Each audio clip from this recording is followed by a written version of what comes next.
North Korea halts missile and nuclear tests. Frida Kahlo Barbie doll banned from shelves in Mexico. Authorities order mass engine inspections after airline accident. And SouthWest Airlines inaugurates new international route to Cancun from New Orleans.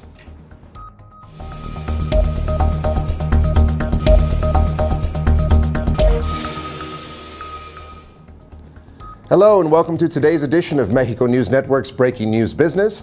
I'm your host, Joseph Garza. Let's get on down to the information. North Korean leader Kim Jong-un has said he will suspend all missile tests and shut down a nuclear test site with immediate effect. From April 21st, North Korea will stop nuclear tests and launches of intercontinental ballistic missiles, the Korean Central News Agency said.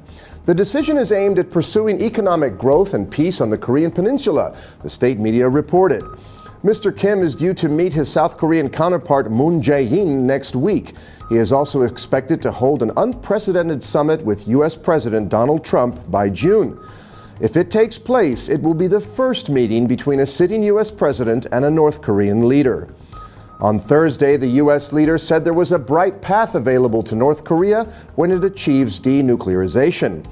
A spokesperson for the South Korean president called the North's move meaningful progress. The declaration came in 6 dramatic bullet points on North Korea's state-run news agency, and it is a significant statement.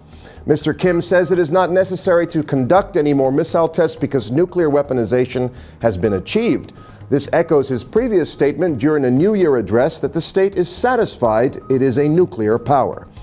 This is not denuclearization as demanded by the international community. Although North Korea has said it will abolish its atomic test site, it is not promising to get rid of its weapons. Pyongyang, the capital, has also broken these kind of pledges before. The latest announcement from Pyongyang comes during a thawing of relations between North and South Korea. A telephone hotline has been set up between Mr. Kim and Mr. Moon ahead of the first inter-Korean summit in over a decade. The two states remain technically at war since the 1950-53 Korean War ended in an armistice, with neither side able to claim an outright victory. Moving on, the toy company Mattel launched a range of new Barbie dolls based on inspiring women, artist Frida Kahlo among them. But some of Kahlo's relatives said the manufacturer had used the painter's image without permission. Further, her great-niece, Mara Romero, told the AFP news agency that the doll's complexion was too light. "I would have liked the doll to have traits more like Frida's, not this doll with light-colored eyes," she said. "It should have been a much more Mexican doll," she said, with darker skin, a unibrow, not so thin because Frida was not that thin, dressed in more Mexican clothing with Mexican jewelry. Judges issued a temporary injunction ordering Mattel and its distributors to stop using the brand, image, and works of Frida Kahlo and to pull product from shelves. After the decision was made, Mrs. Romero told AFP she was thrilled and thought justice was finally being done. Kahlo was widely regarded as one of the greatest painters of the 20th century, famed for her intimate self-portraits reflecting pain and isolation. The court's ruling applies only in Mexico and may be appealed, although lawyers for Mattel have not yet commented. The family told AFP they hope to launch similar action in the U.S. Frida Kahlo, who lived from 1907 to 1954, was a member of Mexico's Communist Party in her youth and proudly promoted indigenous Mexican culture through her art. She also challenged the gender norms of her time by wearing trousers and having relationships with other women as well as with men. Her work also chronicled her painful relationship with her body, disabled by spina bifida, polio, and a bus accident. Her physical disabilities were not represented in the Barbie doll. In other news, the Federal Aviation Administration issued an Emergency Airworthiness Directive, or EAD, on Friday that requires airlines to inspect the fan blades on certain older CFM56-7B engines. The EAD comes after a fan blade on a SouthWest Airlines Boeing 737-700 snapped off mid-flight, spraying shrapnel that punctured the aircraft's fuselage, causing depressurization.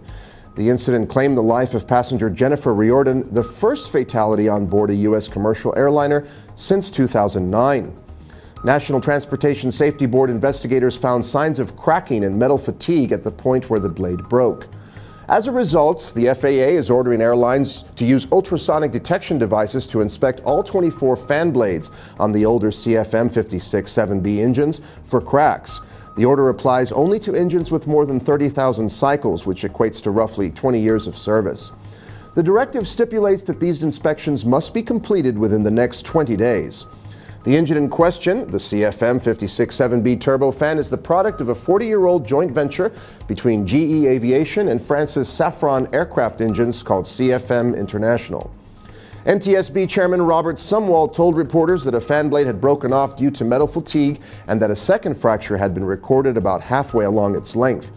Mr. Sumwalt also said a casing on the engine was meant to contain any parts that come loose, but due to the speed at the time of impact, the metal was able to penetrate the shell. In other headlines, starting in June, SouthWest Airlines will offer a total of 27 departures from 16 cities in the United States to Cancun, its largest offer to the destination so far. Southwest Airlines Company began operating its most recent flight to Cancun from New Orleans, Louisiana on April 14th. Cancun is one of the most important destinations for Southwest and has been a key point in its international expansion since it began operations in this country. We have seen a lot of interest for our New Orleans travelers for a low-cost, nonstop option to travel to Cancun, so I am pleased to see the start of this new route, which will now be a weekly service, said Brad Hockman's spokesman for the airline. This new route is proof of Southwest's commitment to the region and the country. Recently, the airline also announced the addition of 2 other routes to Cancun International Airport from June 2018, subject to government approval: Pittsburgh, Pennsylvania, and Raleigh-Durham, North Carolina. With these additional Saturday routes, the company will have its largest offer available for the destination with 27 flights, making it also one of the airlines with the largest presence at said airport. The new weekly frequency will be Saturdays departing from Cancun at 11:55 a.m. local time and arriving at New Orleans at 2 p.m. local time. In addition to the new flight offer, Southwest recently announced its intention to begin offering cargo transportation through Southwest Airlines Cargo to Cancun as of May of this year, which is part of its continued interest in our country. And finally, let's turn to the markets. The Mexican peso increased 1.18% to 18.7381 from 18.5200 in the previous trading session. On the other hand, the IPC Mexico decreased 0.64% to 48,432 from 48,745 in the previous trading session. This was all for today. Thank you again for staying with us. I'm Joseph Garza. Remember to follow us on Facebook, Twitter, and Google+, and log on to MexicoNewsNetwork.com for more information on Mexico and the world. Until next time.